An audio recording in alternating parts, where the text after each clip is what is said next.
It's the naked off-road. Done something a little bit crazy. I went on eBay and I bought a truck. This is a Dodge. Now it drives and it runs, but I mean, okay, let me explain it. This truck is in Melbourne, Australia, and I'm on the Gold Coast in Australia, which is Queensland. And that's a pretty epic journey all in itself if you're just driving in a modern car. But all I've got's the yellow Land Rover.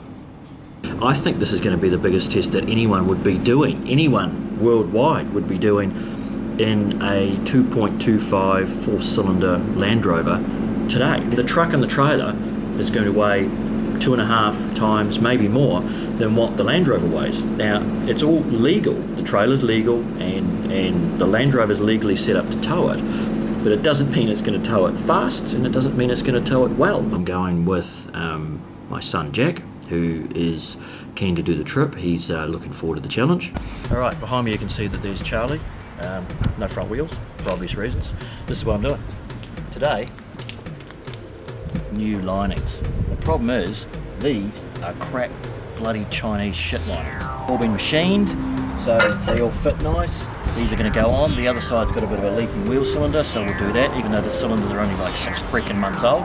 But hey, that's what you get. Nothing wrong with the Land Rover, it's the bits you get. Military Land Rovers have a removable crossmember, I think of a crossmember, which it seems a bit ridiculous because they weld this thing on and then you can't drop the gearbox out the bottom, it's got to come out the top. So we can make this thing removable. So what I'm doing today is I've just got my few saws and a few tools and I've just cut this damn thing out. So that's where it goes. You can see where it's been cut off the end here and the same over this side here. So basically what it means now is this thing here, the gearbox, can just be dropped straight out the bottom.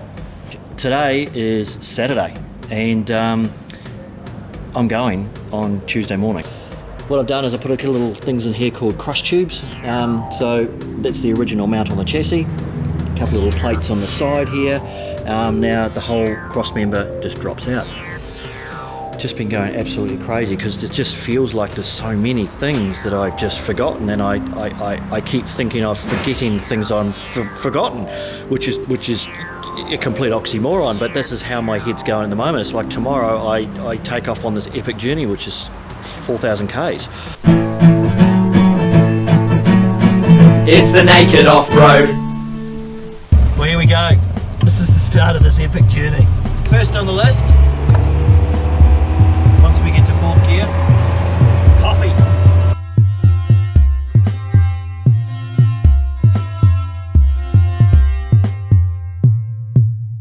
All right, well, we've made it from Queensland. We're down here at, we're just out of Newcastle now. I realise our bonnet's sitting way up and the bonnet's jumped out of this one, and by the look of it, it's just sitting completely out. We're going to have to do a bit of Kiwi ingenuity and try and get this bonnet up and stop it squeaking.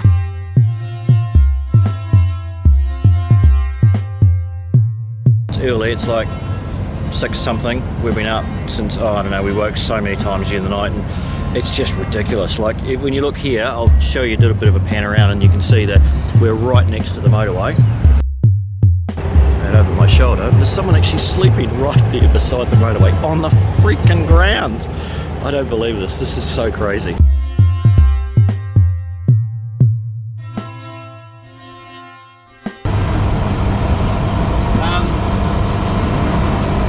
steering was sort of all over the place. Like every gust of wind, I'd be all over the place and trying to hold on the road. So I had to just get a quick look under the bonnet. We got out our tools. This one was black in the hands. Steering relay spline was loose. One of the stupid Chinese ball joints I put on 6 months ago was loose, go figure. And the relay, the steering relay itself, had just become so many parts of the steering were floating around a little bit. Amazing. I haven't replaced the ball joint, but it's good now. Like it's a whole lot better.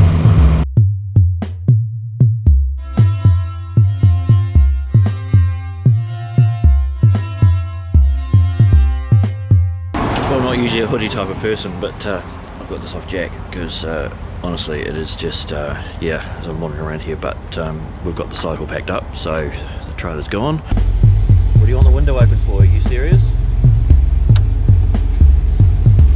Just to get into the car. Right, the old stroke button, see if she goes.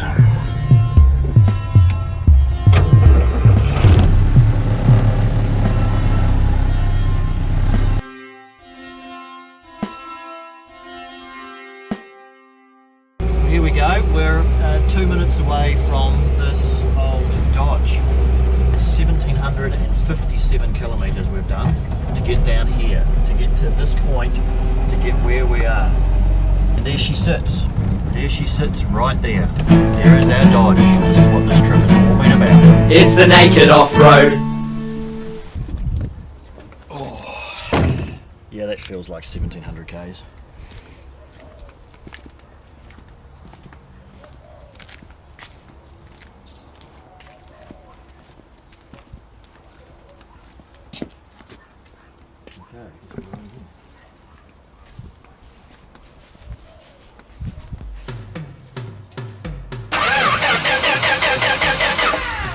Close.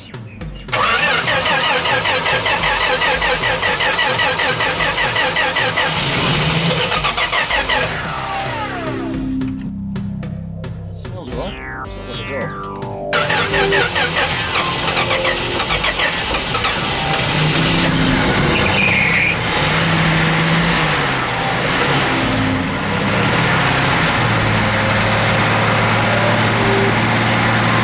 I had all these pictures in my head of how it was going to be, but in all honesty, seeing it now on the truck, on the trailer, the truck on the trailer, I'm even tongue twisting myself because this, I don't know.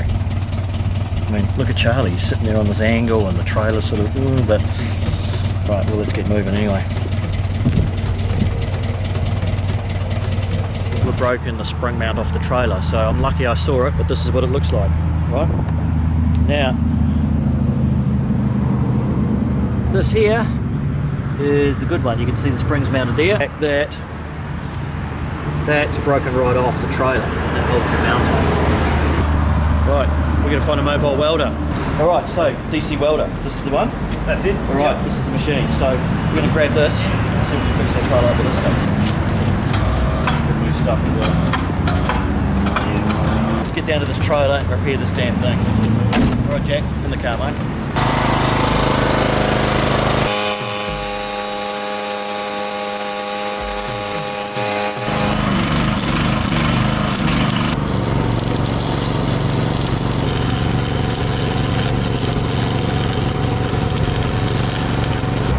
What I did was I found these angled brackets.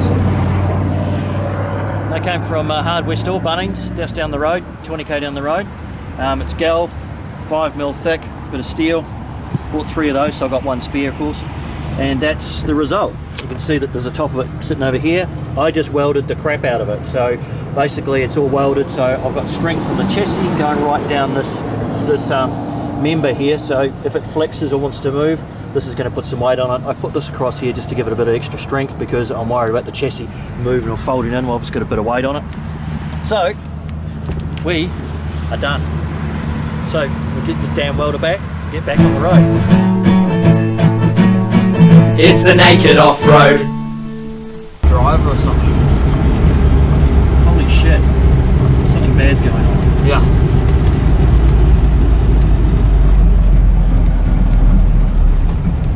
The truck's lost it.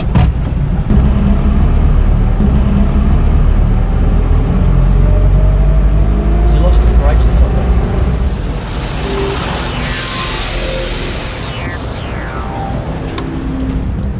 Keep the camera on. Keep the camera on.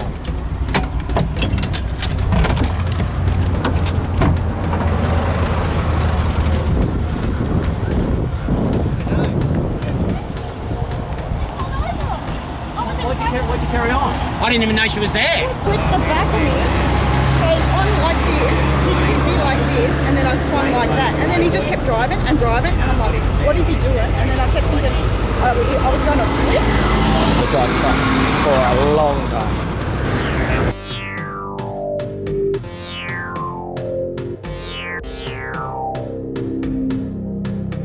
I've heard about these things, T-boning, truck doesn't see it, truck didn't see the car.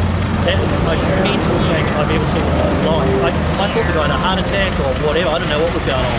But this is crazy. The traffic's backed up, the truck driver's going off, everyone's okay. It's the naked off-road.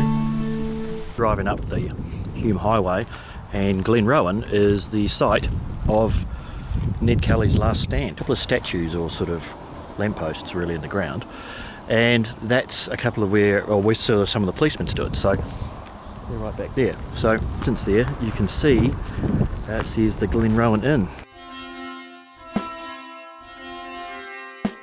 Up the road here is Submarine Village up the road, so we're going to take a look up here. So we're going to really enjoy having a look around this little village. It draws you in these places. It's absolutely great. And the funny thing is, here we are with a 1975 Dodge truck on behind our 1976 Land Rover, and of all places around, I feel like we fit in here. Just behind me, there's a guy. He's got a cut-off shirt, fag hand out of the mouth, cowboy hat on, and he gets in a Rolls Royce. I love this town. I happened to stop thinking, oh, I'll check the trailer out, and opened the door and thought, that's a weird hissing noise. So we've lost a tyre. Check this out though, the little ute parked over here we stopped there, Stu. Look at this thing. Isn't that cool? So we're in Cowra, and we decided to make use of the campground here, and I'm having one of these. This is a Crown Lager. The boy's over here, and he's cooking sausages, so he's doing a good job. So here we have the barbecue. It's 20 degrees. We've got Charlie the Land Rover, a pop-up tent, and the Dodge parked here, and we're having sausages and a beer. So I have to say that this is probably a nice end to the day. Alright, so we're in Dubbo. It's, I think it's considered central New South Wales, so we're inland quite a way. We're still a fair way from home, 835 k's. We're getting back to a warm climate again. As you can see, I'm back to a singlet. The reason we stopped is because the temperature has come up a little bit. Not much, it's nowhere near the red. Leaving the motor running, of course, because that means it's circulating, the pump is still circulating coolant throughout the engine. If you shut it all off, it just sits there and boils its head off, so we're not going to do that. So we'll get going in about 2 minutes, and we'll get to the top. It should be all good.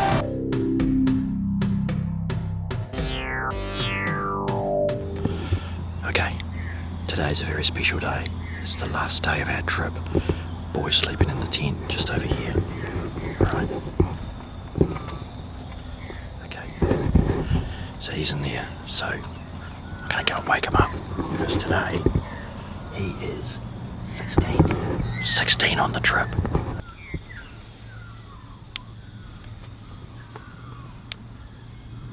Jackie. Yeah. Jackie Poo. Open the tent. Happy birthday to you. Wow, all that breath from in there. Well done. You get to wear the birthday boy badge. What's better than eating birthday cake at 6 AM in the morning? I'm not sure. It's the naked off-road. Woo! Queensland! I've noticed something else. This is what the truck's done now. Because it's been bouncing around on the suspension so much, this, instead of sitting against the rail, which I was sort of okay with, the truck's leapt up so much it's now sitting on top of the rail, so the cab's got all its weight sitting on top of this. Put this tie down here. This is only getting rid of all the excess strap, but the tie down's going from the chassis rail here right down the side of the trailer, so we're pulling the truck over, and we've managed to get the truck off the side of the trailer. This is called Cunningham's Gap. It's a bit of a climb. We do it about 60 up here at the moment. We're on your way in third gear.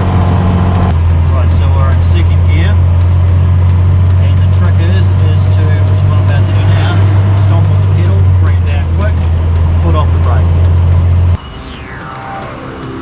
Yep, those brakes are hot. We're just going to give it a few minutes before we carry on.